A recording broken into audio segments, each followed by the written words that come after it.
Hi, it's Nell. It's time for me to water my Phalaenopsis orchids, so I thought, why not do a video on how I water them?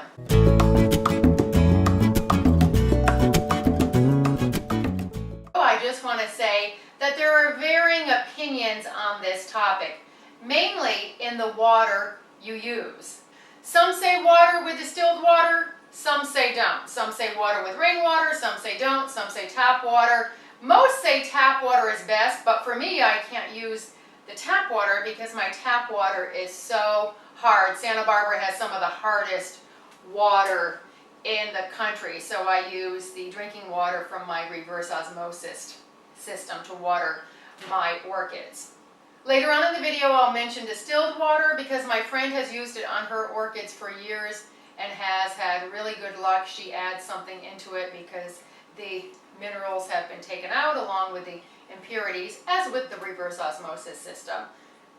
And then there's people who say just add ice, the ice cubes on top, which I have never done. I think it just sounds a little too brr for these tropical plants. So those are some of the things you might have read or might have encountered, but it's best to do some research on your own.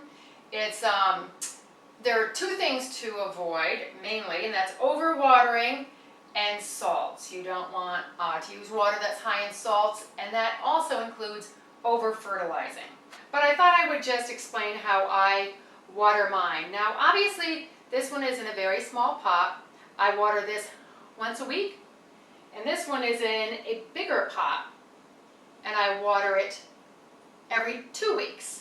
This one is planted in a combination of orchid bark and moss. This one is planted in all moss.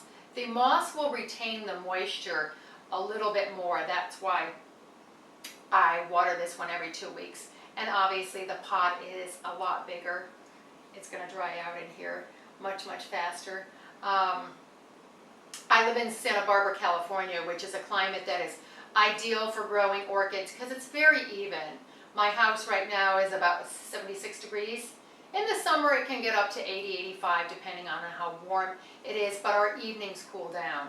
And that's what orchids love. That's why they do so well here. So I don't have any air conditioning. I just wanted to say that my house is not cool. It's not baking hot. If your house is air conditioned colder, you may not have to water it as often. If it's hotter, if the evenings stay really, really hot, you might have to give it a little more water also too, depending on the size of the pot and what it's planted in.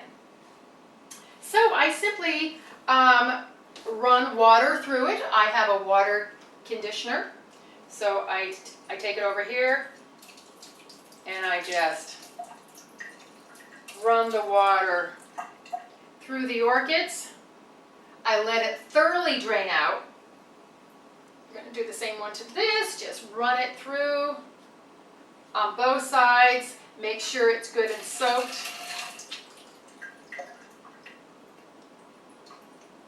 Drink, drink, drink, drink, drink. Yum, yum, yum, yum, yum. Until it starts to run out the bottom.